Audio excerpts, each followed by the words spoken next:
Hola amigos, cerca del 70% de quienes ven mis vídeos aún no están suscritos, y me haría muy feliz que lo hicieran. No olviden presionar el botón de me gusta y dejar sus comentarios. Su interacción hace que el contenido llegue a más personas y contribuye al crecimiento del canal. Gracias a todos. ¿Desde qué país o ciudad siguen el canal? Me había acomodado para lo que parecía ser otra noche tranquila en la Torre 7. El café seguía caliente en mi termo y el libro de registro estaba abierto sobre el escritorio frente a mí. Tras 3 años de turnos nocturnos en las zonas más remotas de Yellowstone, había aprendido a apreciar el ritmo predecible de los chequeos por radio, los reportes meteorológicos y los avisos ocasionales sobre campistas encendiendo fogatas demasiado cerca de la maleza seca. La soledad nunca me había molestado. De hecho, la prefería al caos de los centros de visitantes durante la temporada alta. La torre se alzaba a unos 12 metros del suelo del bosque, brindándome una vista despejada de kilómetros de pinos lodgepole y abetos Douglas que se extendían hasta el límite oriental del parque. Durante el día, podía divisar humo de fogatas ilegales o seguir el rastro de la fauna a través de los claros. Por la noche, el paisaje se transformaba en un océano de oscuridad, interrumpido solo por el ocasional destello de la luna sobre alguna superficie de agua lejana. Estaba actualizando las entradas del libro cuando un grito desgarró la noche. El sonido me sacudió, erizándome la piel y provocando un escalofrío eléctrico por toda la espalda. En mis 3 años en estos puestos aislados, había escuchado los bramidos de los alces durante la época de celo, los llamados territoriales de los pumas y los alaridos de animales cazados. Pero aquello no era nada de eso. El grito tenía una cualidad humana que me hizo encoger el estómago, pero había algo en el que no podía identificar del todo. Era demasiado largo, demasiado crudo, cargado de un terror tan visceral que seguía rebotando entre los árboles mucho después de haberse apagado. Solté el bolígrafo y tomé la radio, dejándome llevar por el entrenamiento mientras mi mente intentaba asimilar lo que acababa de oír. Base, aquí Torre 7. Reporto una posible situación de emergencia. La voz de Sara respondió con su habitual tono firme y profesional, como siempre durante los turnos nocturnos. Adelante, Torre 7. Acabo de escuchar lo que pareció ser un grito humano, proveniente del cuadrante noroeste, aproximadamente a 3 kilómetros de mi posición. Solicito patrulla inmediata para investigar. Recibido, Torre 7. Unidades en camino hacia su sector. Mantenga su posición y continúe monitoreando. No abandone su puesto. Entendido, base. Dejé la radio a un lado y me dirigí a la ventana del noroeste, pegando el rostro al vidrio mientras escudriñaba el límite del bosque. Todo se veía exactamente igual que 10 minutos antes, oscuro, inmóvil y sin revelar nada. Pero algo allá afuera había cambiado. Algo que había hecho gritar a una persona como si su mundo se estuviera desmoronando. Los minutos pasaban con una lentitud insoportable. Revisaba el reloj cada poco tiempo, recorría el reducido espacio de la cabaña en la torre y levantaba la radio 2 veces antes de volver a dejarla sin hablar. Sara había sido clara, debía quedarme donde estaba, y tenía razón. El protocolo de la torre existía por buenas razones, y nunca había sido del tipo que desobedece órdenes solo porque los nervios le juegan en contra. Pero ese grito seguía repitiéndose en mi cabeza, y con cada repetición, mi convicción de seguir las órdenes se debilitaba un poco más. 20 minutos después de mi primer informe, pedí una actualización por radio. Base, aquí Torre 7. Solicito estado del avance de la patrulla. Torre 7, las unidades están en ruta, pero están encontrando dificultades con los caminos de acceso en su sector. Continúe monitoreando y reporte cualquier actividad adicional. Dificultades con los caminos de acceso. Eso era lenguaje de despachador para esto va para largo. El cuadrante noroeste era terreno difícil, lleno de antiguas rutas madereras sin mantenimiento desde hacía años, y cauces que se convertían en trampas de lodo con apenas una lluvia ligera. Si las patrullas intentaban entrar con vehículos, podían pasar horas dando vueltas en círculos.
Volví a la ventana y observé la oscuridad, intentando convencerme de que quienquiera que hubiera gritado ya estaría muerto, o habría logrado ponerse a salvo.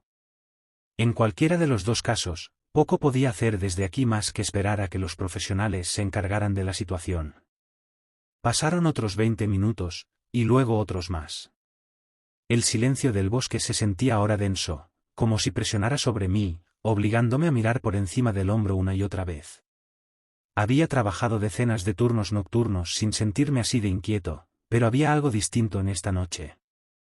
Aquel grito había marcado una línea divisoria, separando la noche en un antes y un después, y no podía sacudirme la sensación de que, fuera lo que había ocurrido allá afuera, aún estaba ocurriendo. A la 1:15 de la madrugada tomé una decisión. Reuní mi equipo tal y como me habían entrenado para cualquier expedición al interior del parque: linterna principal con baterías nuevas, linterna de respaldo sujeta al cinturón, radio portátil, botiquín de primeros auxilios, silbato de emergencia y mi cuchillo de servicio. Verifiqué la radio 2 veces para asegurarme de que funcionara correctamente, luego escribí una nota detallada explicando mis acciones y la dejé sobre el escritorio, donde Sara o las patrullas pudieran encontrarla fácilmente. Salí a investigar situación de emergencia reportada a las 00:20 horas, cuadrante noroeste, aproximadamente a 3 kilómetros de la torre. Contacto por radio mantenido. Reportaré estado cada 30 minutos. Mere Walker, 1:15. Cerré la puerta de la cabaña con llave, guardé la llave en el bolsillo y descendí por las escaleras externas que rodeaban la estructura metálica de la torre. El aire nocturno era fresco contra mi rostro, impregnado del aroma a pino y el tenue olor de un arroyo perdido en la oscuridad. Mis botas resonaban contra los escalones metálicos, el sonido rebotando entre los árboles de forma que me hizo pensar que si había algo allá afuera, ya sabía que me acercaba desde lejos. Pero ese grito había sido humano, y aunque las unidades de patrulla estaban en camino, evidentemente tenían dificultades para llegar. 3 años de experiencia en rescates en zonas silvestres me habían enseñado que la primera hora después de una emergencia suele ser la más crítica. Si alguien estaba herido, sangrando allá afuera en la oscuridad, esperar refuerzos podía significar la diferencia entre un rescate exitoso o la recuperación de un cuerpo. Al llegar a la base de la torre, me detuve un momento para orientarme. El cuadrante noroeste se extendía frente a mí, un laberinto de senderos de animales y antiguas rutas forestales que yo conocía mejor que muchas personas conocen sus propios barrios. El grito había surgido cerca del arroyo Cider, donde el terreno descendía formando una serie de pequeñas quebradas populares entre los excursionistas de travesía. También era una zona sin cobertura celular, donde cualquiera podía desorientarse con facilidad si se desplazaba de noche. Encendí mi linterna y comencé a caminar. El haz de luz cortaba la oscuridad delante de mí mientras seguía el sendero principal que me conduciría hacia el arroyo. Detrás de mí, la Torre 7 se alzaba como un dedo esquelético apuntando al cielo estrellado. Las ventanas de la cabaña reflejaban el destello de mi linterna hasta que los árboles se cerraron a mi alrededor y bloquearon la vista. El bosque se sentía distinto una vez más.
Estaba dentro del bosque, como siempre ocurría durante la noche. De día, esos mismos senderos ofrecían caminatas agradables, como sacadas de una postal. Pero en la oscuridad, cada sombra parecía moverse, cada rama que crujía sonaba como pasos, y los espacios entre los árboles se estiraban hacia el infinito.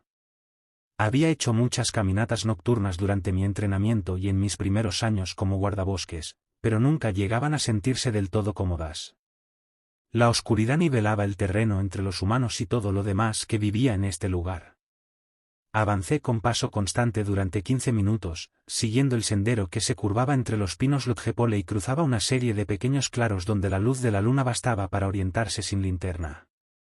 Los sonidos de la noche eran normales, el viento entre las ramas, el llamado lejano de un búho, el roce de pequeños animales moviéndose entre la vegetación. Fuera lo que fuera que provocó aquel grito, o ya se había ido hacía rato, o estaba guardando un silencio absoluto. El sendero empezó a descender en dirección al arroyo Sider, y pude escuchar el murmullo del agua corriendo más adelante. Era justo esa zona donde había escuchado el grito, así que reduje el paso, atento a cualquier indicio de presencia humana, equipo de campamento, mochilas abandonadas, huellas en la tierra blanda cerca del agua, cualquier cosa que me ayudara a entender qué había pasado ahí. Llevaba unos 20 minutos caminando cuando escuché la primera rama romperse. El chasquido vino justo frente a mí, seguido por el sonido de algo grande moviéndose entre los arbustos, sin preocuparse por hacer ruido. Me detuve y apagué la linterna, dejando que mis ojos se acostumbraran a la luz de luna filtrándose entre los árboles. Fuera lo que fuera que provocaba ese alboroto, venía en mi dirección, abriéndose paso entre la vegetación de una forma que sugería pánico más que una actitud depredadora. Apreté con más fuerza la linterna, escuchando con atención. Ramas quebrándose, una tras otra, acompañadas por el sonido claro de alguien tropezando con raíces y troncos caídos. Era un movimiento humano, sin duda, pero torpe y desesperado. La persona se movía rápido, pero sin coordinación, como si estuviera huyendo a ciegas por un terreno que no conocía. Los sonidos se hicieron más intensos, y entre ellos pude distinguir una respiración agitada, mezclada con lo que tal vez eran sollozos. Encendí de nuevo la linterna y apunté el haz de luz hacia la fuente del ruido, llamando con el tono firme que había aprendido a usar con excursionistas extraviados. Hola, soy el guardabosques Walker del Servicio de Parques Nacionales. ¿Está herido? Una figura irrumpió entre un grupo de pinos jóvenes a unos 30 metros, tambaleándose directamente hacia mi luz. La persona cayó de rodillas y luego intentó incorporarse, visiblemente desorientada. Incluso desde esa distancia, pude ver manchas oscuras cubriendo su ropa. Me acerqué con rapidez pero con precaución, manteniendo la linterna enfocada en su rostro para evaluar su estado. Era un joven, tal vez de unos 20 años, cabello corto y castaño, con facciones que, en otras circunstancias, se verían amigables. Pero ahora sus ojos estaban abiertos como platos, desbordados de terror, y su boca colgaba entre jadeos irregulares. Tranquilo, dije, acortando la distancia. Estoy aquí para ayudarte. ¿Cómo te llamas? Tyler, logró decir entre respiraciones. Tyler García. Dios, tenemos que salir de aquí, la hora. Al llegar a él, comprendí de inmediato por qué tenía problemas para respirar. 4 cortes paralelos cruzaban en diagonal su pecho, desde el hombro izquierdo hasta las costillas. Las heridas habían rasgado su camiseta y eran lo suficientemente profundas como para empapar el tejido con sangre, que seguía fluyendo sin detenerse. Eran demasiado limpias y espaciadas como para haber sido causadas por un accidente. ¡Santo Dios! ¿Qué te pasó? Saqué la radio con una mano mientras examinaba sus heridas con la linterna. Base, aquí Walker. Encontré a un excursionista herido en mi ubicación. Hombre, 20 y tantos años. Múltiples laceraciones en el pecho. Solicito evacuación médica inmediata. Tyler me agarró el brazo con ambas manos, clavando los dedos en la manga de mi chaqueta. No lo entiendes, todavía está ahí afuera. Mató a Michael, y viene por nosotros. Tenemos que correr. Tranquilo.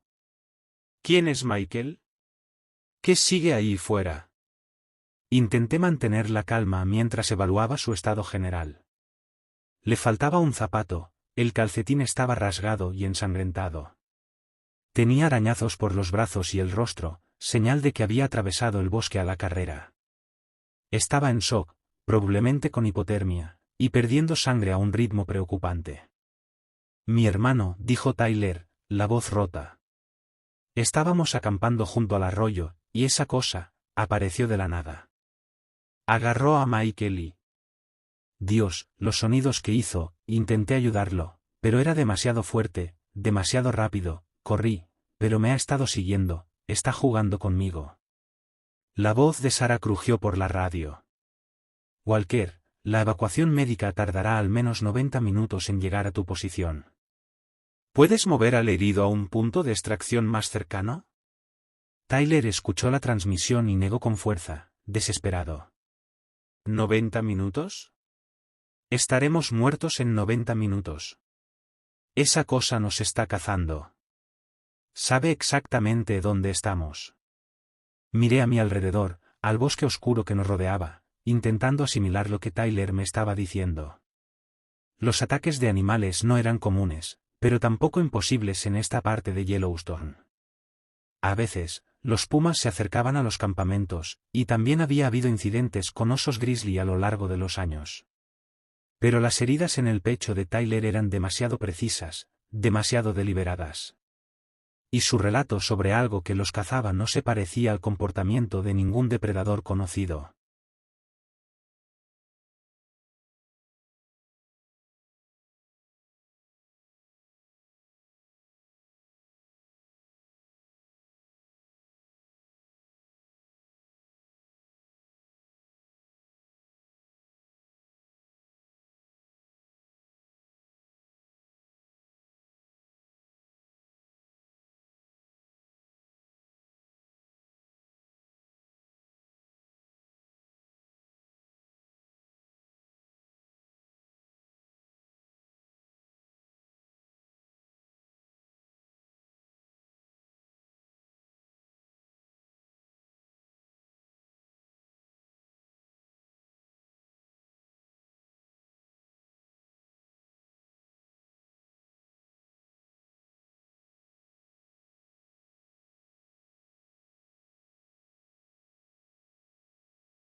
¿Sabes qué tipo de animal era?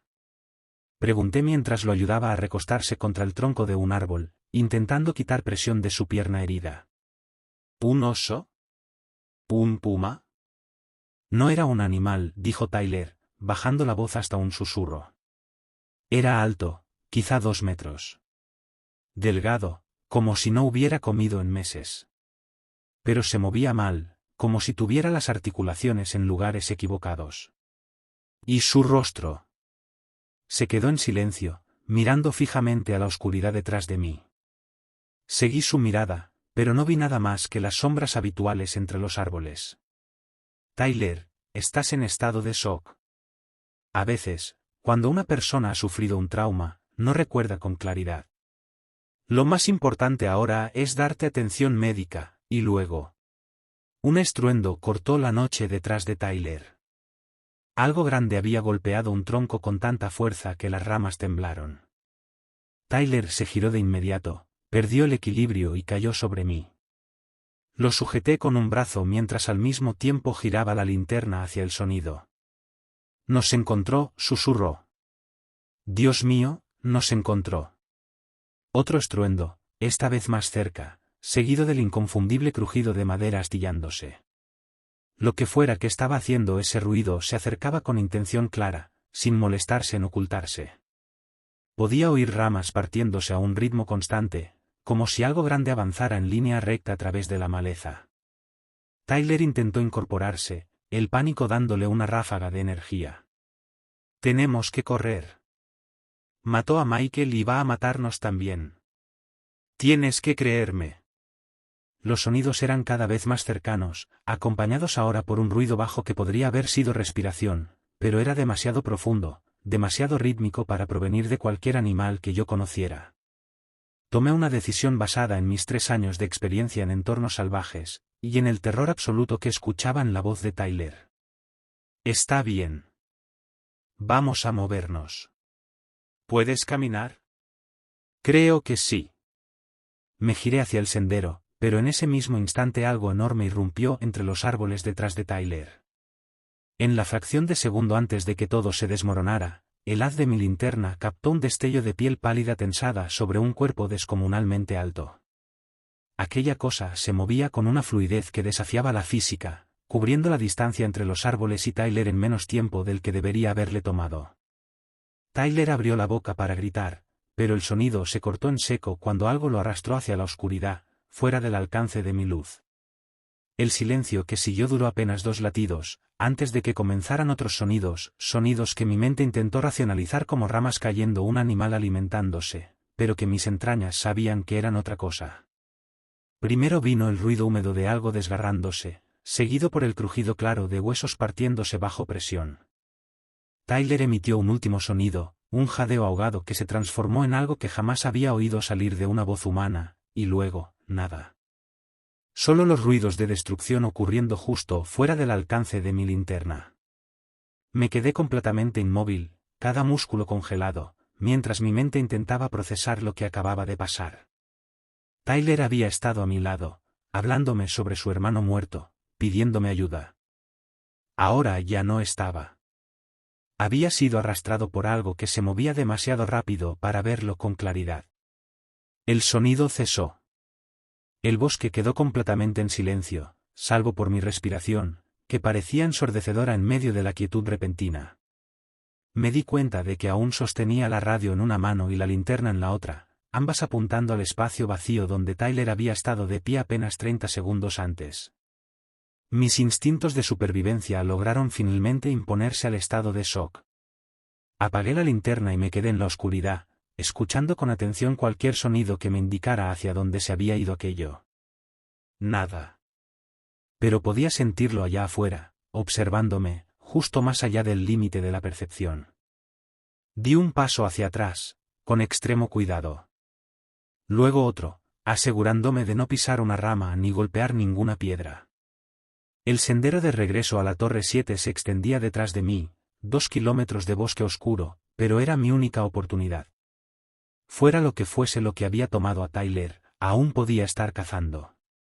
Quedarme allí, en campo animal desconocido. Grande, agresivo y aún en la zona. ¿Cuánto falta para que lleguen los refuerzos? Las unidades tienen dificultades con los caminos de acceso.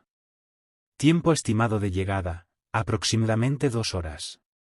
¿2 horas? Miré a mi alrededor. Las paredes de la cabaña ya no parecían lo suficientemente gruesas. Las ventanas me parecían demasiado expuestas. Aquella criatura había matado a Tyler en segundos, moviéndose más rápido de lo que algo de ese tamaño debería poder moverse. Pero era un animal. Y los animales no podían trepar torres de metal. La altura me mantendría a salvo hasta que llegara ayuda. Saqué mi arma reglamentaria del cinturón y revisé el cargador. 15 balas de munición estándar, que nunca me habían parecido tan pocas como ahora. En 3 años como guardabosques, solo había desenfundado el arma 2 veces, y ambas para espantar osos agresivos. Lo que mató a Tyler no era un oso. Pero una bala sigue siendo una bala. Coloqué el arma sobre el escritorio, al alcance de la mano, e intenté entrar en el ritmo de la espera. La radio se mantenía activa con chequeos ocasionales de las unidades en patrulla, que reportaban su lento avance por los caminos embarrados. Le daba a Sara actualizaciones cada 15 minutos, confirmando mi posición y mi estado, mientras escaneaba con la mirada al borde del bosque en busca de cualquier movimiento. El bosque seguía en silencio. Con el paso del tiempo, cerca de las 3 de la madrugada, los sonidos normales de la noche empezaron a regresar, el llamado lejano de un búho, el viento entre las ramas de los pinos, el murmullo apenas audible del arroyo Cider fluyendo en alguna parte de la oscuridad. Fuera lo que fuera que había matado a Tyler, parecía haberse alejado. Tal vez obedeciendo a algún instinto animal, buscando poner distancia entre sí y la escena del ataque. Estaba comenzando a convencerme de que lo peor había pasado, cuando escuché la voz de Tyler. Mason. Mason, ¿estás ahí arriba? Las palabras flotaron desde algún lugar cerca de la base de la torre, lo suficientemente claras como para distinguir cada sílaba. Me acerqué a la ventana y miré hacia abajo, pero las sombras eran demasiado densas como para distinguir algo a nivel del suelo. Mason, por favor, ayúdame. Logré escapar, pero estoy muy herido, necesito ayuda. Cada músculo de mi cuerpo se tensó. Yo había visto morir a Tyler. Había escuchado cómo algo lo despedazaba, justo fuera del alcance de mi linterna. La voz que ahora me llamaba desde la oscuridad pertenecía a un hombre muerto. Sé que estás ahí, Mason, puedo ver la luz de tu ventana. Por favor, estoy sangrando. No llegaré mucho más lejos. Algo no estaba bien. Aquella voz imitaba el tono de Tyler, sus palabras, pero carecía de emoción. Le faltaba el ritmo natural del habla humana. Sonaba plana, mecánica, como si alguien recitara frases memorizadas sin comprender su significado. Tomé la radio y hablé lo más bajo que pude. Base, aquí Walker. La amenaza ha regresado a mi ubicación. No envíen unidades terrestres. Repito, no envíen unidades hasta que yo dé la señal de todo despejado. ¿Copiado, Walker? ¿Estás seguro en su posición? Antes de que pudiera responder, algo golpeó la base de la torre con tal fuerza que toda la estructura tembló. El impacto vino desde justo debajo de mí, seguido por el sonido de metal raspando contra metal. Tomé la linterna y apunté hacia abajo, hacia la base, pero el haz no lograba penetrar la oscuridad que se extendía bajo la plataforma. Otro golpe. Más fuerte esta vez. La torre se inclinó ligeramente, lo suficiente para que tuviera que apoyarme contra el escritorio y mantener el equilibrio. Lo que estuviera ahí abajo, estaba probando la estructura. Buscando puntos débiles. Midiendo con precisión. Mason, ¿por qué no me ayudas? Pensé que éramos amigos. La voz se había desplazado. Ahora provenía del lado opuesto de la torre, cerca de las escaleras por donde había subido 20 minutos antes. Pero no había escuchado pasos, ni movimiento alguno, solo los golpes contra las vigas de soporte.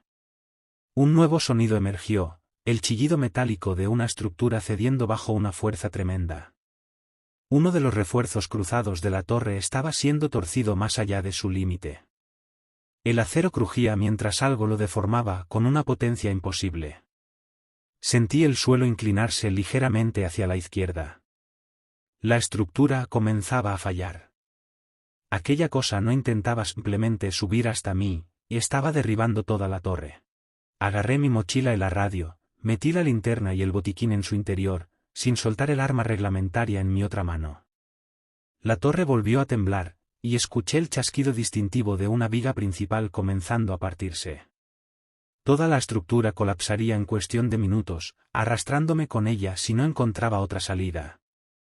La ventana del noroeste daba al bosque y estaba alejada de las escaleras. A unos 5 metros por debajo del nivel de la cabaña, las ramas de los pinos se extendían lo suficientemente densas como para sostener mi peso, si lograba alcanzarlas. Destrabé la ventana y la empujé hacia afuera. El aire frío de la noche entró con fuerza, acompañado del aroma a pino, y de algo más. Un olor dulce y podrido que me revolvió el estómago. No puedes esconderte de mí para siempre, Mason. Sé dónde estás. La voz de Tyler surgió justo afuera de la ventana, aunque el suelo estaba a 12 metros de altura y no había forma de trepar por ese lado de la torre. Me asomé con cuidado, y entonces la vi. Unos dedos pálidos se aferraban al marco de la ventana. Estaban unidos a un brazo que se doblaba en demasiados lugares. Esa cosa estaba escalando la pared exterior de la torre, desplazándose por la superficie lisa de los troncos como si tuviera garras, o ventosas en la piel. No lo pensé. Apunté directamente a esos dedos y apreté el gatillo. El disparo estalló en el interior reducido de la cabaña, dejándome los oídos zumbando.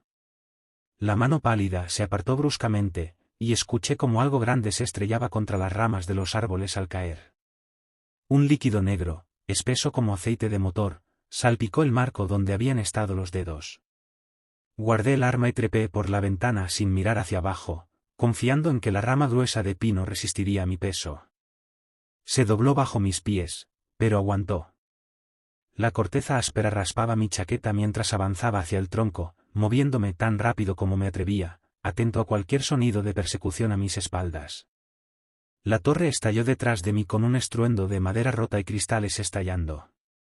Algo rugió, un sonido similar al de metal siendo desgarrado, y pude oír cómo destruía sistemáticamente todo en el interior de la cabaña. Muebles volcados, equipos destrozados, paredes atravesadas por pura rabia. Alcancé el tronco del árbol y descendí como pude, medio trepando y medio cayendo hasta el suelo del bosque. Aterricé con fuerza sobre un hombro, pero logré mantener mi mochila bajo control. La torre seguía crujiendo y gimiendo detrás de mí, mientras aquella cosa desataba su furia sobre lo que había sido mi refugio durante 3 años de noches tranquilas. Mason, llamó la voz de Tyler desde el interior de la cabaña en ruinas, ahora completamente serena. Mason, ¿a dónde fuiste? Solo quiero hablar. Corrí hacia el bosque sin mirar atrás, guiado por la memoria y la luz de la luna. Detrás de mí, el sonido de la destrucción se alejaba mientras me internaba en la oscuridad, en un lugar donde algo que usaba la voz de un muerto no pudiera acorralarme. A 12 metros del suelo, lo último que escuché antes de que el bosque lo cubriera todo fue esa voz horrible, imitativa, repitiendo mi nombre con una paciencia enfermiza, buscándome entre los restos de lo que alguna vez fue mi vida. Mis botas golpeaban la tierra húmeda con fuerza, tropezando con raíces y piedras ocultas en la oscuridad.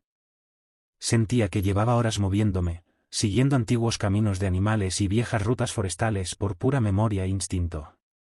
Cada paso alejándome más de aquella torre destruida, tratando de poner toda la distancia posible entre mí y eso. Encendí la linterna solo el tiempo suficiente para orientarme, luego la apagué antes de que lo que me estaba cazando pudiera detectar el rastro de luz. La mochila golpeaba contra mi espalda a cada paso, y el hombro me dolía por el golpe que me había dado al bajar del pino. La sangre seca en mi rostro tironeaba de la piel cada vez que movía la mandíbula, pero seguí corriendo. Porque detenerme significaba pensar. Pensar en lo que había visto. En la voz de Tyler saliendo de algo que, claramente, ya no era Tyler. Las ramas azotaban mi chaqueta, se enredaban en mis mangas mientras atravesaba un denso grupo de pinos jóvenes.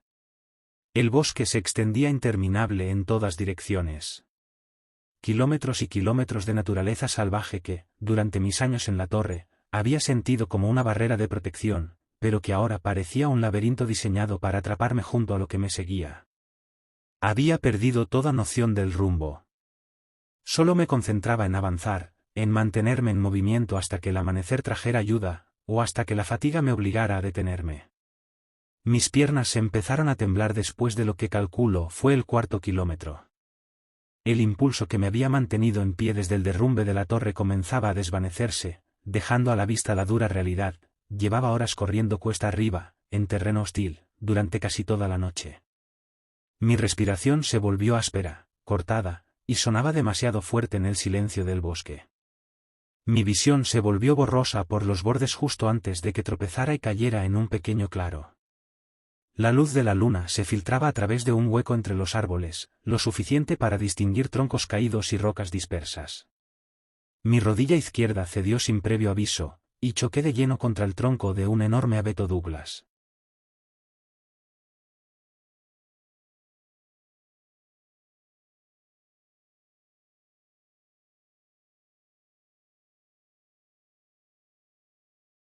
Me deslicé por la corteza áspera hasta quedar sentado en el suelo, con la espalda apoyada en el árbol y el pecho agitado por el esfuerzo de respirar.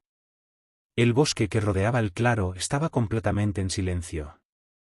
No se oía el viento, ni animales, nada, salvo mis propios jadeos y el susurro lejano del agua fluyendo en algún punto de la oscuridad.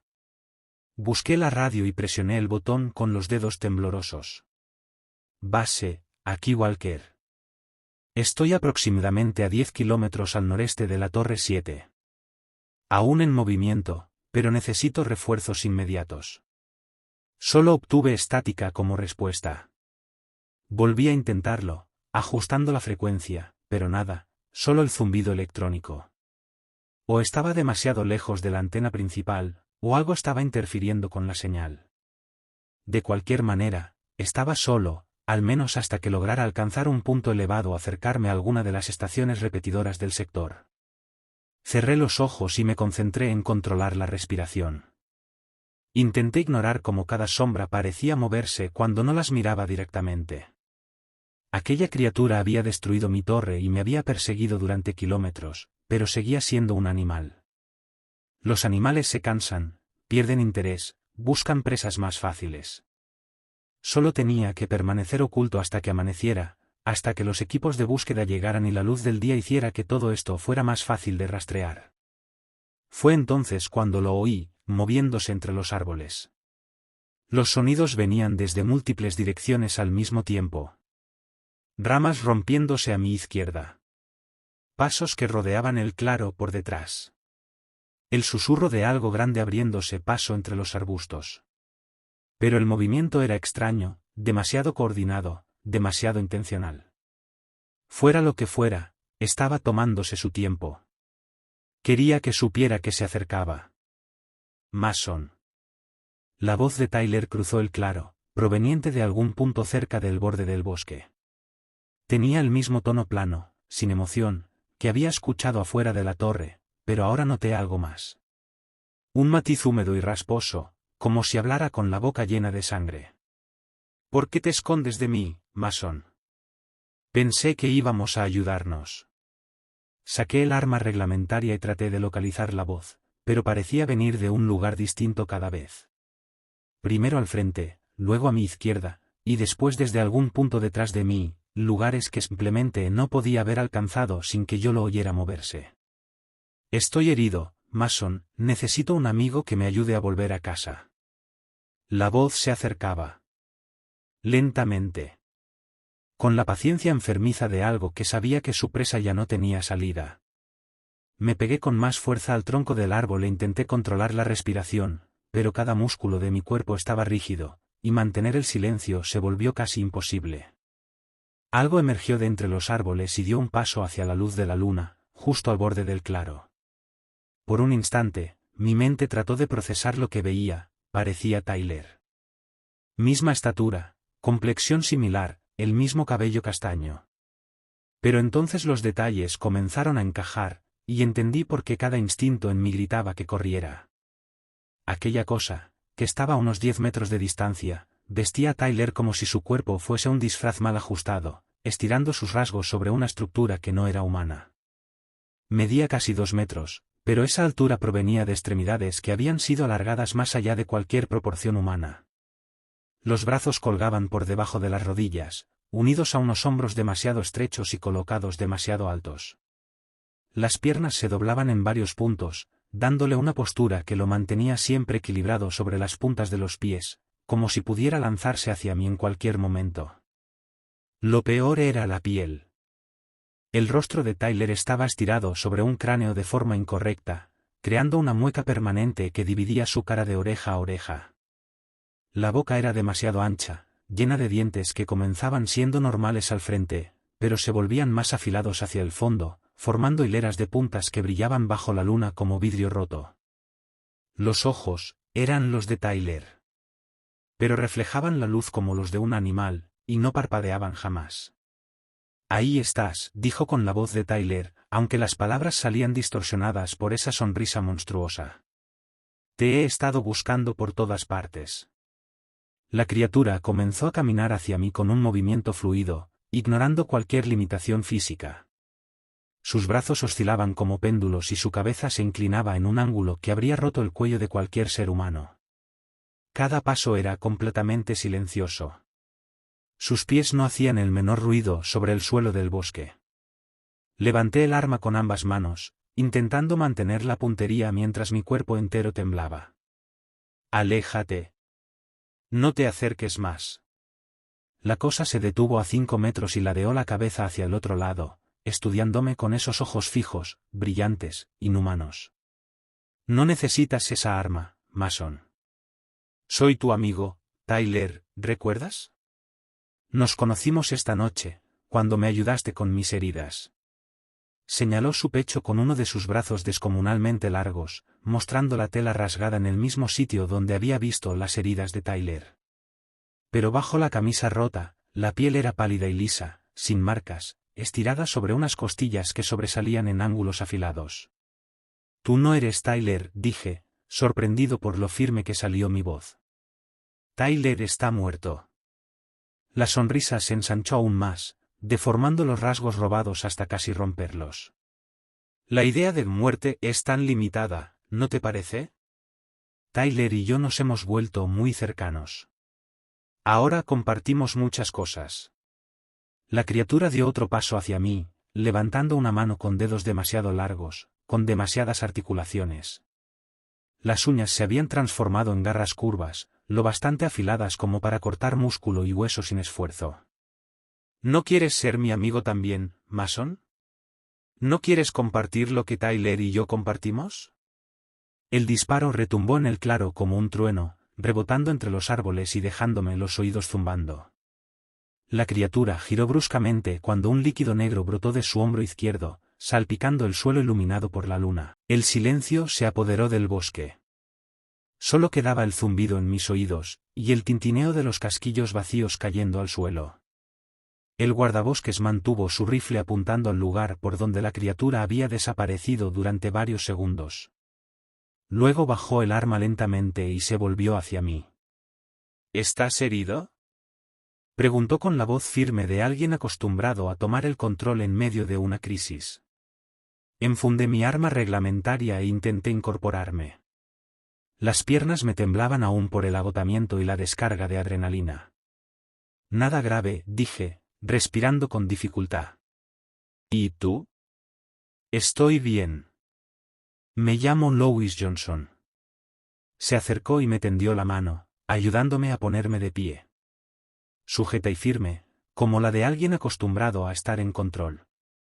He estado siguiendo a esa cosa durante meses. Escuché los disparos desde tu torre y supuse que había encontrado a otra víctima. Louis aparentaba unos 40 años. Su rostro curtido y su postura alerta delataban años de experiencia en la naturaleza salvaje. Su rifle no era del equipo estándar del servicio de parques, cañón más largo, culata reforzada y una mira que parecía de uso militar. Fuera lo que estaba usando, había logrado herir a la criatura. Algo que mi arma reglamentaria no pudo hacer. ¿Qué demonios era eso?, pregunté, mirando las manchas negras que aún salpicaban el claro, donde la sangre del ser había tocado el suelo.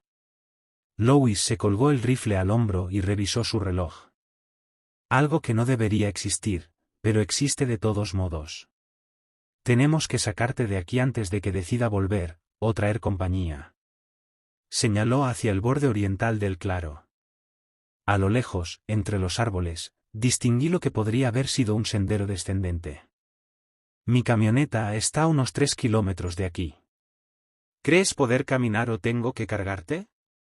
Me eché la mochila al hombro y puse a prueba mis piernas. Todavía inestables, pero lo suficientemente firmes para seguir avanzando. Puedo caminar. Pero quiero respuestas. Quiero saber qué mató a Tyler, y por qué llevaba su rostro. Louis asintió, comenzando a avanzar hacia el sendero. Tendrás tus respuestas. Pero no aquí. No mientras esa cosa siga cazando. Vamos. Los seguí entre los árboles, dejando atrás el claro donde algo imposible había intentado matarme usando la voz de un hombre muerto. A nuestras espaldas, las manchas negras comenzaron a humear bajo la luz de la luna, desvaneciéndose en vapor con un olor metálico, a cobre y descomposición. Louis no se detuvo. En cuanto el sonido de la criatura se perdió entre la distancia, me hizo una seña para que lo siguiera hacia el este. Me acomodé la mochila y lo alcancé, tambaleándome, pero con fuerzas suficientes para mantener el ritmo. Se movía con la seguridad tranquila de alguien que había pasado muchas noches caminando por el bosque. Probaba cada paso antes de cargar con todo su peso y mantenía el rifle cruzado frente a su pecho, listo para disparar. Caminamos en silencio durante más de 1 kilómetro, siguiendo lo que parecía ser un antiguo sendero de caza entre abetos Douglas gigantescos y grupos de pinos lodgepole. Louis se detenía cada tanto a escuchar. Inclinaba la cabeza hacia el bosque, atento a los sonidos entre las sombras. Sabía que la criatura aún podía estar allí, herida, furiosa, esperando otra oportunidad para terminar lo que había comenzado. Mi hombro dolía por la caída del árbol, y las heridas del rostro se habían reabierto por la caminata cuesta arriba. Pero el dolor me mantenía enfocado. Me obligaba a pensar en lo concreto, y no en la imagen de la cara estirada de Tyler ni en aquella sonrisa llena de dientes como cuchillas. ¿Cuánto tiempo llevas siguiéndola? Pregunté cuando llegamos a un pequeño arroyo que murmuraba en la oscuridad. Louis se detuvo en la orilla, miró en ambas direcciones y cruzó sobre un tronco caído. 3 años. Desde que mató a mi compañero en el Parque Nacional Glacier. Lo dijo como si hablara del clima, con tono neutro. Pero vi cómo se le tensaban los ojos al mencionar a su compañero. 3 años cazando algo que ya le había arrebatado a alguien importante. 3 años de noches como esta, armado con munición que la mayoría de la gente no sabía que existía. ¿Los excursionistas desaparecidos que mencionaste? Dije, cruzando el tronco tras él. ¿Cuántos fueron? 6 personas en el último mes. 3 incidentes distintos. Todos en áreas remotas del parque. Encontramos lo que quedaba del primer grupo hace 2 semanas. Louis reajustó la correa del rifle y siguió caminando. Ahí supe que estaba aquí. El sendero comenzó a descender por una serie de curvas que nos llevaban hacia un valle estrecho. Podía escuchar agua corriendo más adelante. El aire olía a tierra húmeda y hojas podridas. Olores normales del bosque, que ahora se sentían distintos. Amenazantes. Como si encubrieran algo más oscuro debajo. Tu munición.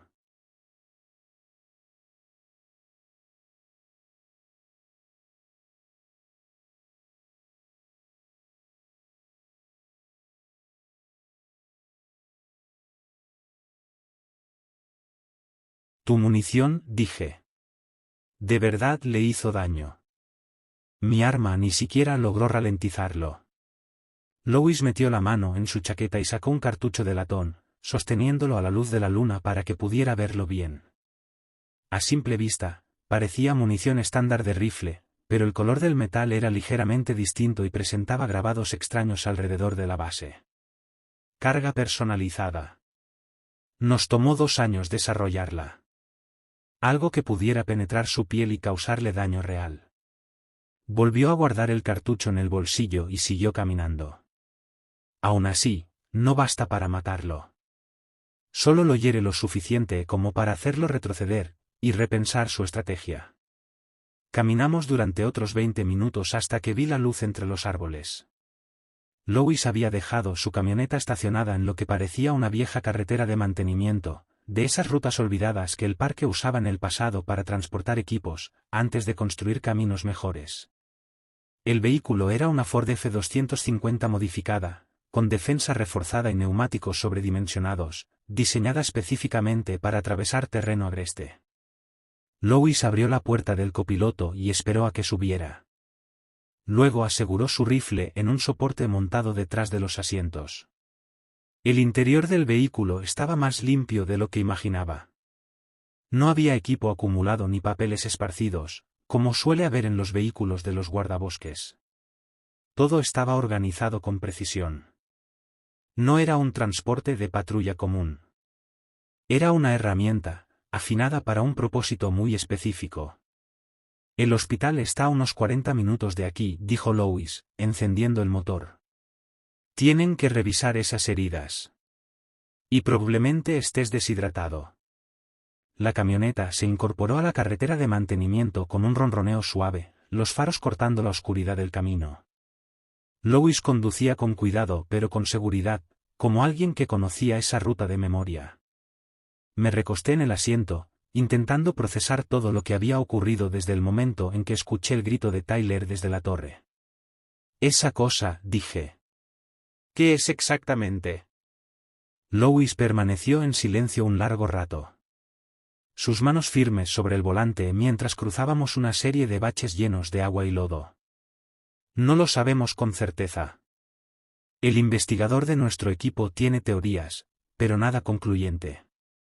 Lo que sí sabemos es que es inteligente, adaptable, y lleva matando gente en el oeste de Estados Unidos al menos 10 años. Giró hacia una carretera asfaltada que nos conduciría hacia Jackson. Por fin, los faros de la camioneta podían alumbrar con toda su potencia sobre una superficie lisa. Caza en ciclos. Aparece en una zona, mata durante semanas o meses, y luego se va. A veces regresa al mismo lugar años después. A veces, nunca vuelve. ¿Cuántas personas? Pregunté. Tenemos 15 muertes confirmadas en 7 estados. Pero esas son solo las que podemos probar. El número real, probablemente es mucho mayor. Lois me miró un segundo, iluminado apenas por el resplandor del tablero. La mayoría de las veces, las muertes se explican como ataques de animales, accidentes, o personas que supuestamente se perdieron y murieron por exposición. Al servicio de parques y a las autoridades federales, les conviene mantenerlo así. La camioneta coronó una colina, y al fondo pude ver las luces de Jackson. Luces normales, de edificios normales, donde personas normales dormían en paz, sin saber que algo imposible cazaba en los bosques, justo más allá de sus cómodas vidas. Es una tapadera, dije. No era una pregunta. Tiene que serlo. ¿Puedes imaginar lo que pasaría si la gente supiera la verdad? Todos los parques nacionales del país se vaciarían de la noche a la mañana. La industria del turismo al aire libre colapsaría. Miles de millones perdidos. Millones de empleos desaparecidos. Lois giró hacia la autopista principal que nos llevaba al centro de la ciudad. Así que lo clasifican todo, maquillan las muertes, y confían en gente como nosotros para contener la amenaza. ¿Gente como nosotros? Guardabosques. Agentes federales. Investigadores. 8 personas en total, distribuidas en 7 estados. Nosotros lo rastreamos, documentamos sus movimientos, y cuando tenemos suerte, lo herimos lo suficiente como para hacerlo marcharse. Su voz adquirió un matiz amargo. Pero no lo matamos. Eso aún está fuera de nuestras capacidades. Recorrimos en silencio las calles dormidas de Jackson, pasando frente a tiendas y restaurantes apagados que, de día, atendían a turistas que venían en busca de naturaleza, aventura y tranquilidad. Si supieran la verdad, no volverían jamás. St. John's Medical Center se encontraba en el extremo norte del pueblo. Un edificio moderno, de apariencia reconfortante después de la noche que había vivido. Lois estacionó frente a urgencias y apagó el motor. ¿Qué les digo? Pregunté. Desde la ventana de mi habitación podía ver la camioneta de Luis estacionada bajo una farola. De vez en cuando, lo veía caminar entre el edificio y el vehículo, atendiendo los asuntos oficiales que aún quedaban por resolver. Debí quedarme dormido poco después del amanecer, porque lo siguiente que supe fue que Lois estaba sentado en la silla junto a mi cama. La habitación estaba en penumbra, iluminada apenas por la luz tenue de la tarde filtrándose a través de las persianas entrecerradas. Miré el reloj en la pared, casi las 7 de la noche. ¿Cuánto tiempo estuve inconsciente? Pregunté con la garganta seca y áspera. Unas 8 horas. El doctor dice que si tus niveles se mantienen estables, podrás irte mañana por la mañana. Lois se inclinó hacia adelante, su expresión era seria. Hablé con la oficina del sheriff y con la administración del servicio de parques. La versión oficial es que un oso grizzly destruyó la Torre 7 y mató a los hermanos García. Tú te encontraste con el mismo animal y tuviste que evacuar. Me incorporé un poco en la cama del hospital. ¿Los hermanos García? Los equipos de búsqueda encontraron los cuerpos de Tyler y Michael esta mañana, a unos 8 kilómetros de tu torre. Estaban acampando ilegalmente en una zona restringida. Sacó una carpeta manila de su chaqueta y la dejó sobre la mesa junto a la cama. Las heridas coinciden con las del ente, pero serán atribuidas al ataque del oso. La carpeta contenía fotografías de la escena que no estaba seguro de querer ver, pero aún así la abrí. Las imágenes mostraban a dos jóvenes que habían muerto de forma brutal en su campamento, junto a un arroyo. El daño era severo, claramente no causado por un animal común. Aún así, entendía cómo podían convencer a quienes no sabían qué buscar. Esto pasa en todos los lugares a los que va, dijo Lois. Se encubre la muerte, se da a las familias una explicación que puedan aceptar, y la vida sigue. Para todos, menos para los que conocen la verdad. Cerré la carpeta y se la devolví. ¿Cómo vives con eso? Sabiendo que esa cosa está ahí fuera matando gente, y que no puedes detenerla. Lois tomó la carpeta y se levantó, caminando hasta la ventana que daba al estacionamiento. Aprendes a concentrarte en lo que puedes hacer, no en lo que no. No podemos matarla, pero podemos rastrearla. Podemos estar preparados cuando aparezca en otro lugar. Podemos herirla lo suficiente para obligarla a marcharse, antes de que mate a demasiados. Se volvió hacia mí. Su rostro mostraba el peso de 3 años persiguiendo algo que no podía ser atrapado. La verdadera pregunta es si tú puedes vivir con la verdad, y volver a tu trabajo normal como si nada hubiera pasado. Porque esa es una opción. Pedir traslado a otro parque. Buscar un puesto de oficina en algún lugar seguro. Tratar de olvidar lo que viste esta noche. Pensé en los últimos momentos de Tyler. En el sonido de su voz saliendo de algo que usaba su rostro como una máscara. Pensé en los 6 excursionistas desaparecidos que Lois había mencionado, y en todas las personas que, justo en este momento, estaban levantando sus tiendas en zonas remotas, sin tener idea de lo que realmente habitaba allí. ¿Cuál es la otra opción? Pregunté. Por primera vez desde que lo conocí, Lois sonrió. Una sonrisa más cargada de determinación que de alegría. Unirte a nuestro pequeño grupo. Ayudarnos a cazar a la cosa que mató a Tyler García. Es un trabajo peligroso. Oficialmente, no existe. Pero es la única forma de evitar más muertes como las de esta noche. Volvió a sentarse, apoyando los codos sobre las rodillas. No te voy a mentir, Mason. El trabajo es duro. Los recursos son limitados. Y la criatura es lo bastante inteligente como para mantenerse siempre un paso por delante. Pero necesitamos gente como tú. Guardabosques con experiencia de campo, que sepan moverse en la naturaleza y mantener la calma bajo presión. Si tenemos alguna posibilidad de proteger a quienes no saben lo que hay ahí fuera, es con personas así. Miré el techo, escuchando los sonidos normales del hospital al otro lado de la puerta. Doctores haciendo rondas. Enfermeras revisando pacientes. Familias visitando a sus seres queridos. Un mundo donde los peligros más graves eran accidentes, o enfermedades. No criaturas que robaban rostros y hablaban con las voces de los muertos. Pero también pensé en Tyler. En cómo murió intentando advertirme sobre algo que no debía existir. Pensé en Michael García, que ni siquiera tuvo la oportunidad de correr. En los 6 excursionistas perdidos. En los 15 casos confirmados en 7 estados.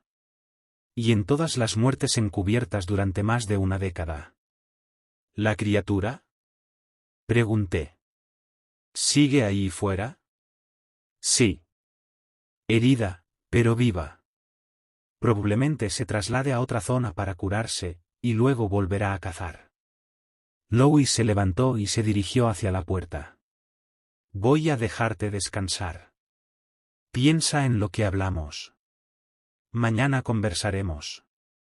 Se detuvo en el umbral y me miró una última vez. Para lo que vale, actuaste bien esta noche. Tyler García está muerto, sí. Pero tú estás vivo porque supiste qué hacer en el momento correcto. No todos pueden decir lo mismo cuando enfrentan algo imposible. Después de que se fue, me quedé en la cama del hospital mirando por la ventana hacia las montañas que rodeaban Jackson. En algún lugar allá afuera, en esa vasta extensión de naturaleza que había sido mi hogar y mi lugar de trabajo durante 3 años, algo seguía cazando. Algo que usaba rostros humanos, que hablaba con voces. Había escuchado el grito de Tyler desde la Torre 7. Solo que aún no lo había admitido. Llevaba 20 minutos mirando la misma página de una revista, sin leer realmente nada. Cada vez que intentaba enfocar las palabras, mi mente me arrastraba de vuelta al claro, a ese lugar donde algo imposible había usado el rostro de Tyler como una máscara. 2 días de suero intravenoso y observación habían eliminado la deshidratación y tratado los cortes. Pero el sueño no llegaba. Cada vez que cerraba los ojos, oía ese tono rasposo y húmedo debajo de la voz robada de Tyler. Lois entró cargando una carpeta manila y un vaso de café con un aroma lo suficientemente fuerte como para despertar a un muerto. Él tampoco parecía haber dormido mucho. Tenía ojeras profundas y una barba descuidada, como si hubiera estado trabajando sin descanso desde nuestro encuentro en el bosque. ¿Cómo te sientes?, preguntó, acomodándose en la silla junto a mi cama.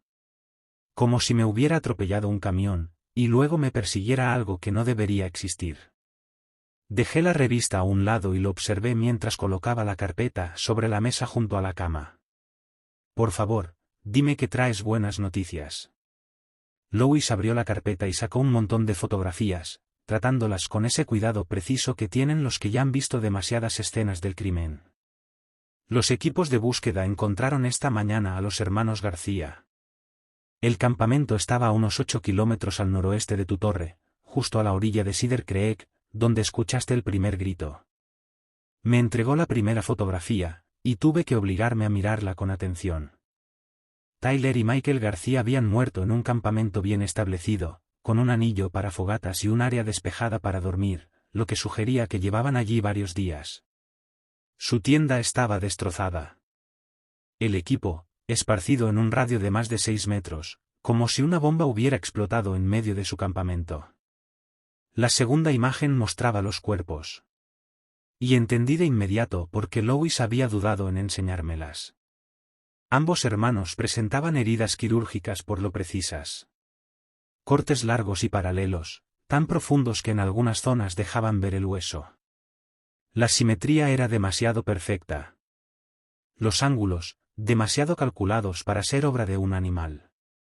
¿Causa oficial de muerte?, pregunté, aunque ya sabía que la respuesta no sería suficiente.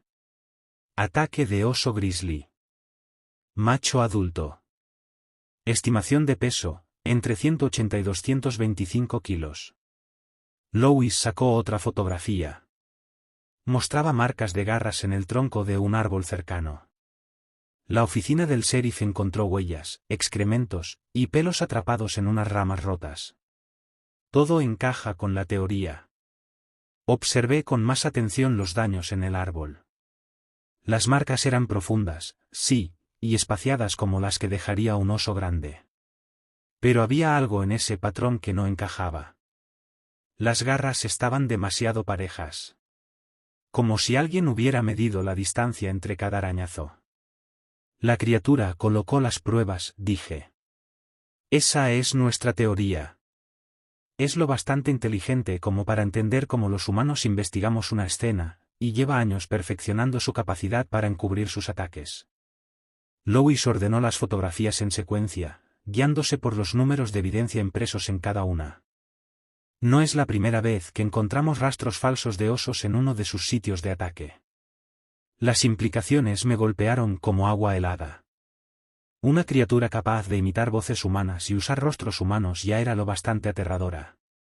Pero si además comprendía la ciencia forense, si podía manipular las pruebas físicas, entonces su nivel de inteligencia lo convertía en algo muchísimo más peligroso. Tyler y Michael estaban acampando ilegalmente, continuó Lois, sacando un mapa del servicio de parques con varias marcas rojas. Toda esta sección lleva 18 meses cerrada al campamento nocturno, desde que comenzamos a notar actividad inusual en la zona. El mapa mostraba la zona restringida, un área de aproximadamente 80 kilómetros cuadrados alrededor de Cedar Creek y las cuencas cercanas. 3 marcas adicionales indicaban lugares donde se habían producido otros incidentes.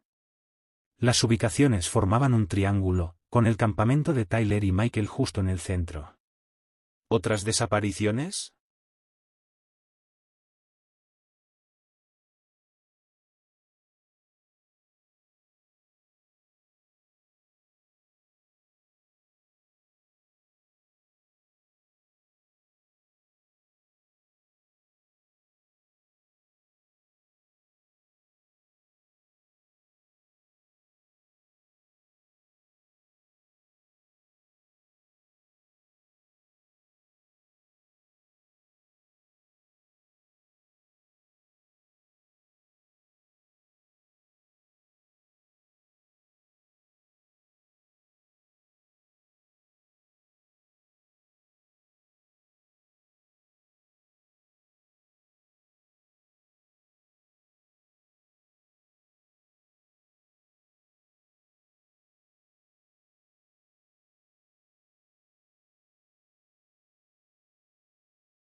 ¿Cuántas personas más? Pregunté. 3 en el último año, respondió Louis. Una excursionista solitaria llamada Jennifer Walls. Desapareció en octubre pasado, a unos 3 kilómetros río arriba de donde encontramos a los hermanos García. Luego, una pareja de Denver, los Henderson. Vinieron en marzo a celebrar su aniversario. Encontramos su equipo, pero nunca los cuerpos. Louis señaló las ubicaciones con el dedo, trazando lentamente una figura sobre el mapa. Todas las desapariciones formaban un patrón en torno a la misma zona general. Todos eran excursionistas experimentados.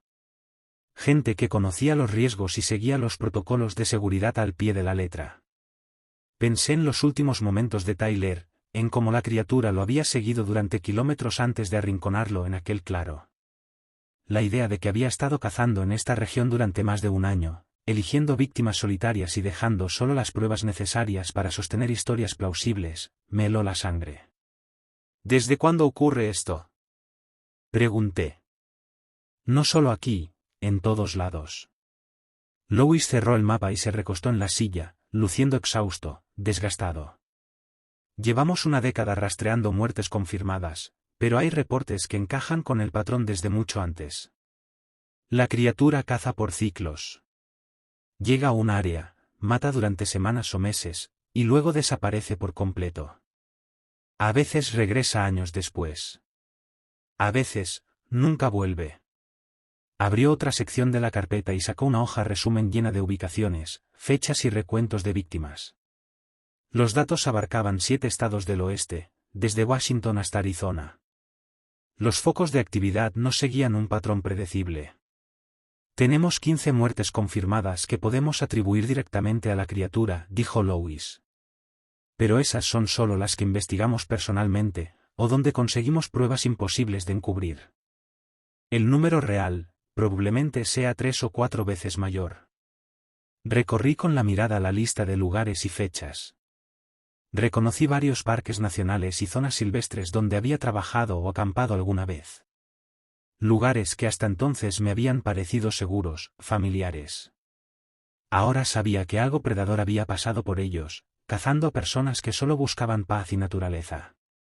¿La tapadera? Pregunté. ¿Hasta qué nivel llega?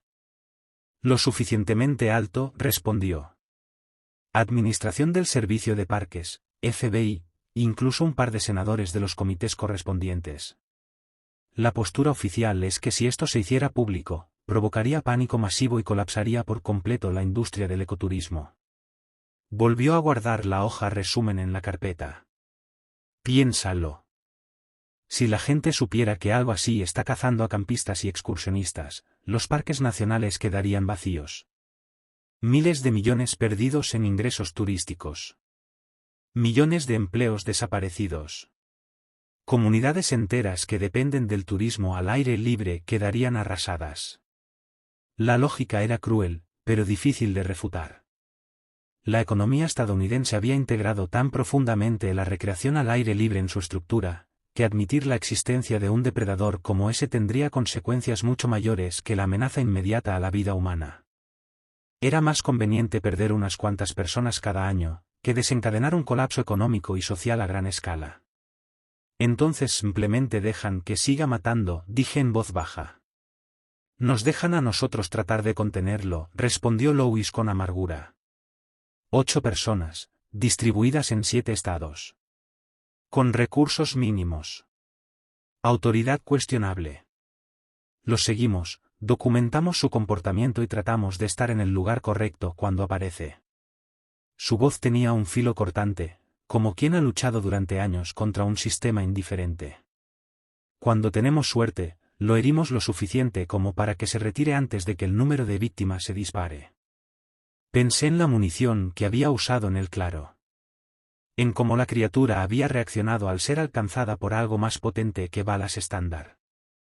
La idea de que un puñado de personas, con armas modificadas y conocimiento limitado, eran la única barrera entre ese monstruo y una larga lista de víctimas inocentes, resultaba a la vez noble y desesperanzadora. Esa criatura, dije.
¿Qué tan inteligente es realmente?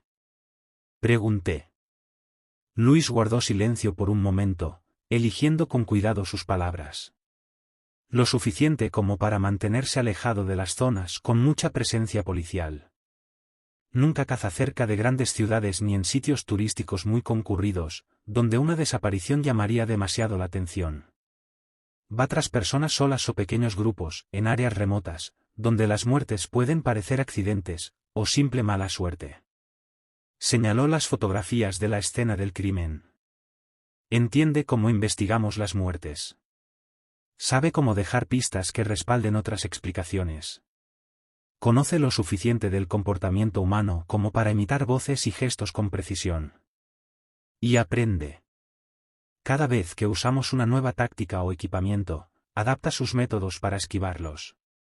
La habitación del hospital pareció hacerse más pequeña al comprender plenamente con qué estábamos lidiando. No se trataba solo de un animal peligroso que atacaba ocasionalmente en el bosque.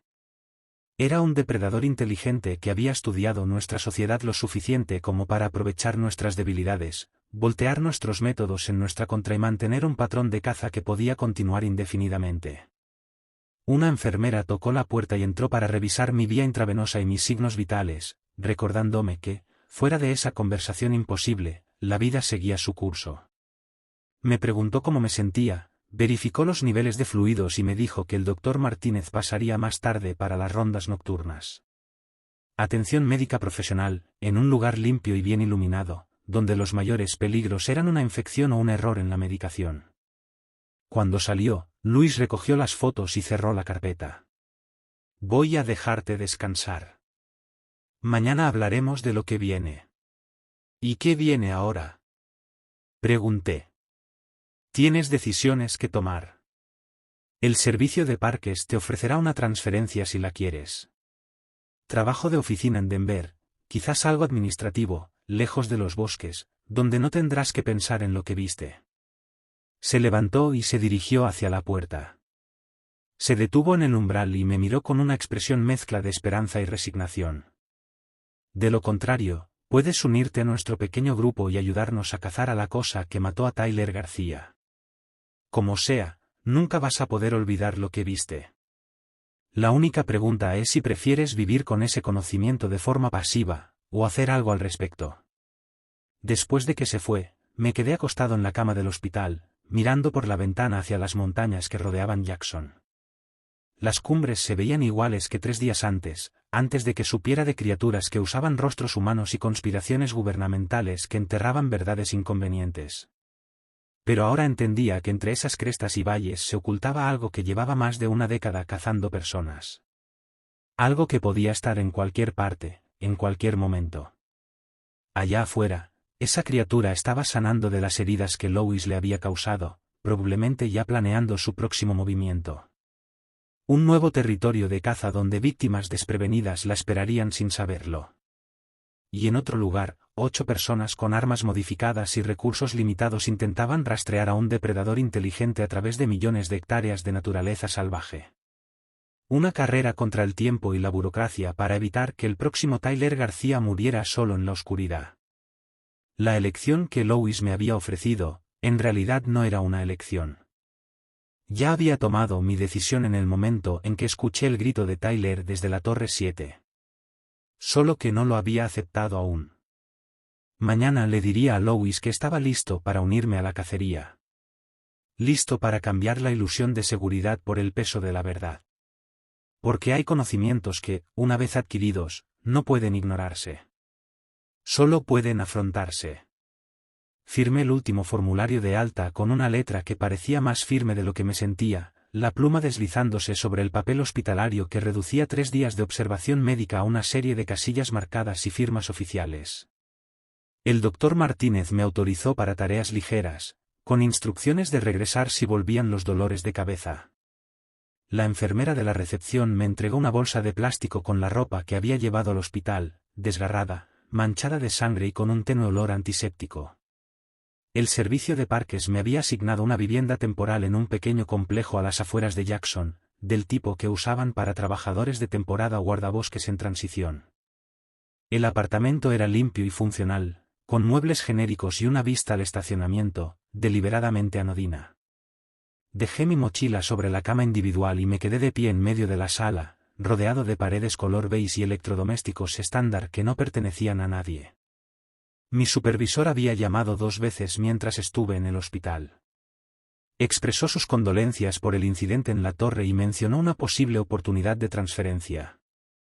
La oficina regional de Denver tenía una vacante en gestión de recursos. Trabajo de escritorio. Horarios regulares. Nada de turnos nocturnos en zonas remotas.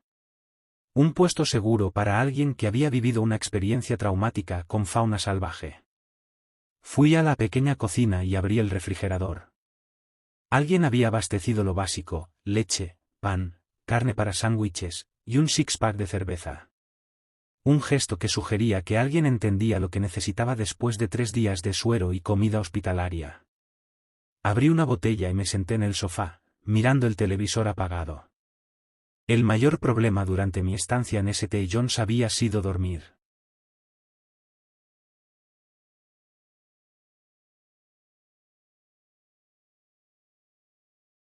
Cerraba los ojos y volvía a escuchar la voz de Tyler llamándome desde fuera de la torre, con ese tono plano, sin emoción, que imitaba el habla humana sin comprender su significado. El personal de enfermería me había ofrecido pastillas para dormir, pero rendirme al inconsciente inducido por fármacos me parecía entregar el control a algo que aún no estaba dispuesto a soltar. Las pesadillas no eran simples temores, en ellas, Tyler aparecía al borde de un claro o detrás de una ventana, con esa sonrisa imposible, mientras su rostro estirado me preguntaba por qué no lo había ayudado, por qué lo dejé morir solo en la oscuridad. A veces, en esos sueños, Tyler se quitaba la cara como una máscara, revelando algo debajo que, al despertar, mi mente no podía recordar con claridad. Pero junto al horror, empecé a sentir algo más: ira. No una rabia impotente, sino una furia enfocada, dirigida al ente que había matado a Tyler y a Michael García, y a otras 15 personas en 7 estados. Esa criatura había estado cazando durante más de una década mientras burócratas clasificaban las muertes, y las familias recibían explicaciones que hacían parecer todo como simples accidentes trágicos o mala suerte. Mi teléfono vibró con un mensaje de un número desconocido. ¿Te parece si paso? Deberíamos hablar. Louis. Le respondí con mi dirección y el número del apartamento, y pasé los siguientes 20 minutos caminando en círculos entre la cocina y la sala, tratando de ordenar mis pensamientos. Louis me había salvado la vida en aquel claro, pero también me había abierto los ojos a una realidad que transformaba por completo mi percepción del mundo. Un conocimiento imposible de ignorar, una verdad que exigía respuesta. Cuando Louis llamó a la puerta, lo encontré tan cansado como yo. Traía una carpeta manila y una bolsa de papel que olía a comida china recién hecha. Práctico. Como si supiera que esta conversación sería larga. ¿Cómo te estás sintiendo?, preguntó, acomodándose en el sofá mientras yo despejaba la mesa para dejar los envases. Mejor de lo que esperaba, peor de lo que deseaba, respondí, abriendo la bolsa y encontrando suficiente comida para ambos. Recién entonces me di cuenta de que no había comido nada sólido desde el desayuno. Las pesadillas son intensas, admití, pero estoy lidiando con ellas. Louis me pasó un recipiente con arroz frito y se quedó con el pollo kung pao. Es normal después de lo que viviste. La mayoría de los que se topan con la criatura y sobreviven terminan con algún grado de estrés postraumático. Los que no reciben ayuda, bueno, suelen acabar bebiendo demasiado o tomando riesgos innecesarios. Y los que sí la buscan, aprenden a canalizar el trauma hacia algo útil, como unirse a una fuerza de tarea que persigue al responsable de esas pesadillas. Hablaba con la serenidad de quien había tenido esta conversación antes. Tu supervisor me llamó sobre la oferta de traslado a Denver. Trabajo de escritorio, gestión de recursos, buenos beneficios, casi nada de trabajo de campo.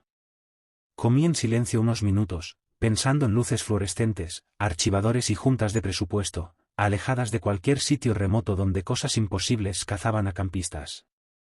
Un empleo seguro. Estable. Pero vacío. Es una buena oferta, continuó Louis. Una oportunidad para comenzar de nuevo, lejos de los recuerdos. Muchos aceptarían sin pensarlo. Pero tú crees que no debería, le dije. Louis dejó los palillos y me miró directamente. Creo que deberías hacer lo que te permita dormir por la noche. Pero también creo que ya entendiste algo que la mayoría no. Hay un monstruo allá afuera matando personas inocentes, y solo unos pocos sabemos lo suficiente para intentar detenerlo. Abrió la carpeta y sacó una fotografía. Era una familia de 4 personas junto a una tienda de campaña. Padres en sus 32 niños pequeños. Todos sonriendo, felices por compartir una aventura en la naturaleza. La familia Henderson. Desaparecieron en marzo, durante un viaje de aniversario cerca de Cedar Creek. A unos 3 kilómetros de donde encontramos a los García. Louis colocó la foto en la mesa frente a nosotros. El servicio de parques halló su campamento, pero nunca los cuerpos. La versión oficial fue que se perdieron durante una caminata y murieron por exposición. La segunda imagen mostraba el campamento abandonado. La tienda seguía en pie, pero el equipo estaba esparcido en un patrón deliberado, igual que en las fotos de la escena de los García. Una precisión que no correspondía a un ataque animal común. La criatura llevaba meses cazando en tu zona antes de matar a Tyler y Michael, dijo Louis. 3 víctimas confirmadas, y quién sabe cuántas más que simplemente desaparecieron sin dejar rastro suficiente como para iniciar una investigación.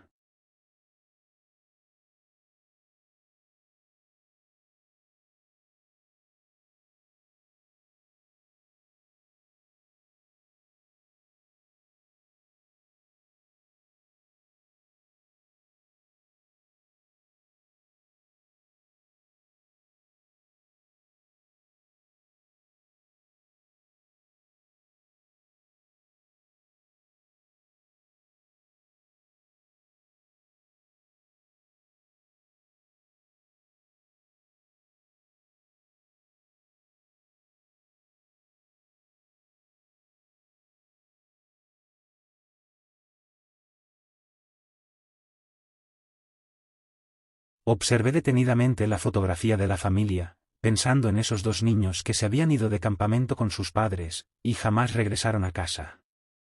Pensé en cómo sus muertes fueron atribuidas a errores de navegación y mal clima, mientras el verdadero asesino seguía cazando en otro lugar. ¿Cuántas personas forman tu grupo de trabajo? Pregunté. 8 en total, respondió Louis. 4 guardabosques, 2 agentes del FBI, un investigador de pesca y fauna, y una investigadora de la Universidad de Montana que lleva 20 años estudiando entidades similares. Louis recogió las fotografías y las devolvió a la carpeta. Operamos con un respaldo oficial mínimo y una autoridad más que cuestionable, pero somos los únicos que tenemos el conocimiento y los recursos para rastrear a esta cosa. ¿Entidades similares? Pregunté. La doctora Sarah Chen, nuestra investigadora, cree que podría haber más de una criatura. Tal vez distintas especies o subespecies, con patrones de caza y características físicas ligeramente diferentes. Louis terminó su comida y se recostó en el sofá. Ella fue quien desarrolló la munición que realmente puede herirlas. Sin su trabajo, seguiríamos disparando balas comunes que rebotan como si fueran bolas de papel. La idea de que múltiples criaturas estuvieran cazando en los bosques estadounidenses era casi imposible de asimilar. Una sola, inteligente, capaz de imitar voces humanas y plantar pruebas falsas, ya era aterradora. Pero un grupo de seres así, representaba una amenaza tan grande que los encubrimientos gubernamentales comenzaban a tener cierto sentido. ¿Y el trabajo? Pregunté. ¿En qué consistiría realmente? Rastreo, vigilancia, respuesta a incidentes como el que viviste, respondió Louis. Monitoreamos reportes de personas desaparecidas, comportamientos animales inusuales y patrones que sugieran actividad de la criatura.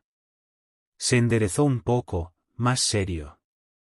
Cuando identificamos un posible terreno de caza, desplegamos recursos en la zona e intentamos localizarla antes de que el número de víctimas aumente. ¿Y si no lo logran? A veces logramos herirla lo suficiente para obligarla a reubicarse. Otras, llegamos demasiado tarde y solo documentamos una escena más. Hizo una pausa. Y a veces, Personas como tú se cruzan con ella sin esperarlo y tienen que tomar decisiones en fracciones de segundo que determinan si vivirán o no. Louis se levantó y caminó hacia la ventana, contemplando las montañas que habían sido su terreno de caza durante 3 años. Lo hiciste bien en ese claro, Mason. Mantuviste la calma cuando la mayoría habría entrado en pánico. Tomaste decisiones que te mantuvieron con vida el tiempo suficiente para que llegara ayuda. Recordé esos minutos aterradores en los que la criatura rondaba mi posición, imitando la voz de Tyler mientras yo me apretaba contra el tronco del árbol, con el arma de servicio en la mano. En su momento, todo se sintió desesperado e improvisado, pero tal vez mis decisiones habían sido mejores de lo que creía. ¿Qué tipo de entrenamiento implicaría esto?, pregunté. 1 par de semanas de preparación intensiva, respondió. Aprenderás a reconocer las señales de la criatura, entrenarás con armas especializadas, dominarás protocolos de comunicación táctica y recibirás condicionamiento psicológico para poder funcionar al enfrentarte con algo que no debería existir. Louis se giró hacia mí con una expresión paciente, pero cargada de esperanza.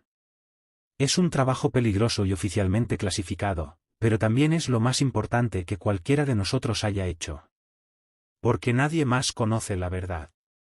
Y porque nadie más puede conocerla. ¿Te imaginas lo que pasaría si la gente supiera que hay depredadores inteligentes cazando en nuestros parques nacionales? Cada área silvestre del país quedaría vacía de la noche a la mañana.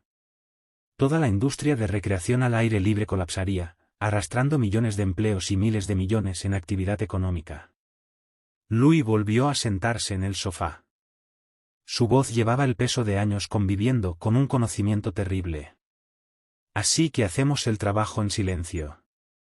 Sin reconocimiento. Sin apoyo oficial. Porque es la única manera de proteger tanto a las víctimas como a la sociedad que depende de no saber que esto existe. Terminé de comer y dejé el recipiente a un lado. Pensé en los últimos momentos de Tyler, en el sonido de su voz emergiendo de algo que usaba su rostro como una máscara. Pensé en los hermanos García, que solo querían acampar. En la familia Henderson, que había planeado una celebración de aniversario en medio del bosque. Y en todas las demás víctimas cuyas muertes habían sido explicadas como accidentes o mala suerte. ¿La criatura sigue en la zona?, pregunté. No, respondió Louis. Nuestros rastreos indican que se movió hacia el norte tras el encuentro en el claro. Probablemente se dirige al Parque Nacional Glacier, siguiendo su patrón típico, cazar durante unas semanas, luego reubicarse para evitar ser detectada. Louis recogió los recipientes vacíos y los metió de nuevo en la bolsa de papel. Lo que significa que hay nuevas víctimas potenciales en otro terreno de caza. Gente que no tiene idea de que algo imposible se mueve por su naturaleza. La rabia que había sentido desde el hospital volvió con más fuerza. Una furia enfocada, impulsada por el hecho de que la criatura ya estaba eligiendo sus nuevos objetivos mientras yo me encontraba en un apartamento temporal debatiendo sobre mi carrera. Allá afuera, personas estaban planeando viajes de campamento y caminatas en zonas que parecían seguras en el mapa. Abrí otra cerveza y caminé hasta la ventana. Desde allí podía ver las montañas donde la criatura había cazado durante meses, hasta el momento en que me crucé con ella en ese claro. Tyler García murió tratando de advertirme sobre algo imposible. Y ahora, yo debía decidir si su muerte significaría algo, o si se convertiría en otra tragedia cubierta por una cadena interminable de mentiras oficiales. Comprendí que la decisión no la estaba tomando ahora. Ya la había tomado hace 3 noches, cuando escuché el grito de Tyler desde la Torre 7. Todo lo que vino después fue simplemente aceptar lo que mi instinto ya sabía en aquel momento, cuando dejé mi puesto para investigar una emergencia en mitad del bosque. Algunos conocimientos no permiten ser ignorados. Y algunas responsabilidades no pueden delegarse. Mañana, se lo diría a Louis. Estaba listo para unirme a la cacería. Le diría a Louis que estaba listo para unirme a la cacería. La documentación lo hizo oficial 3 días después, órdenes de traslado desde la Torre 7 a funciones de patrulla itinerante, con efecto inmediato. Según el papel, era un guardabosques con nuevas responsabilidades, revisar zonas remotas y coordinar con jurisdicciones vecinas en el ecosistema del Gran Yellowstone. En realidad, me había convertido en el miembro más reciente de una unidad especial que cazaba algo que oficialmente no existía. Luis me recogió al amanecer en el complejo de apartamentos. Su F-250 modificada estaba cargada con equipo que, a simple vista, parecía propio de cualquier expedición de campo: bidones de combustible, cuerdas de escalada, provisiones y estuches para rifles. Solo las cajas de munición destacaban, marcadas con símbolos que no reconocí y selladas con cinta de manipulación cuidadosa. Conducimos hasta un campo de tiro privado a las afueras de Jackson, propiedad de un exagente federal retirado que no hacía preguntas sobre los proyectiles especiales que dejaban patrones extraños en los blancos de acero. El terreno tenía posiciones de disparo a distintas distancias y simulaciones de campamentos y entornos forestales para entrenar movimientos tácticos. Primera lección, dijo Luis, entregándome un rifle parecido al suyo, pero más liviano. La piel de la criatura es casi impenetrable para munición estándar. Las balas normales rebotan o apenas la rozan, y las heridas se curan en horas. Pero estas rondas son diferentes. Me mostró los cartuchos. A primera vista parecían normales, pero al examinarlos de cerca, revelaban detalles inusuales. Las balas estaban hechas de un material compuesto tratado con químicos que no pude identificar, y las vainas de latón tenían inscripciones grabadas, no estampadas. La doctora Chen pasó 2 años desarrollando esta munición, explicó Luis mientras cargaba 5 rondas en el cargador. Es una combinación de metales raros y compuestos químicos que reaccionan específicamente ante la biología de la criatura. No la matará, pero le causa el daño suficiente para que huya y reconsidere su zona de caza. La primera semana la dediqué a aprender a manejar el rifle modificado. El retroceso era más fuerte, el fogonazo más brillante y el residuo de cada disparo exigía procedimientos especiales de limpieza. Luis me enseñó a desarmarlo y mantenerlo hasta que pudiera hacerlo con los ojos cerrados. Un fallo en el equipo, dijo, significaba la muerte. La segunda semana se centró en reconocer señales de la criatura. Luis había recopilado fotografías y moldes de huellas de múltiples sitios, enseñándome a distinguir entre rastros reales y actividad animal o humana. Las huellas eran más grandes que las de cualquier depredador conocido, con marcas de garras inusualmente largas y una separación que indicaba que caminaba sobre los dedos. Es lo bastante inteligente como para evitar dejar rastros evidentes, explicó mostrándome impresiones apenas visibles en la tierra blanda. Pero cuando está cazando activamente, se vuelve menos cuidadosa. Las presas recientes la hacen confiada, y la confianza la vuelve descuidada. Me enseñó a identificar signos de alimentación, marcas territoriales y los patrones de arañazos que dejaban los árboles después de un ataque exitoso. Algunas de las fotos mostraban daños tan precisos en la corteza que parecían símbolos deliberados en lugar de simples arañazos. La tercera semana fue la más difícil, el entrenamiento psicológico. Luis me hizo ver grabaciones de encuentros previos con la criatura, captadas en Montana, Colorado y Washington. Eran vídeos borrosos y con mucho movimiento, pero mostraban suficiente para prepararme ante lo imposible, proporciones erróneas y movimientos que desafiaban la lógica. La mente intenta racionalizar lo que ve, explicó al pausar una grabación donde algo pálido se deslizaba entre los árboles. Tu cerebro intentará clasificarlo como un animal conocido o una persona disfrazada. Resistir ese impulso es clave para sobrevivir.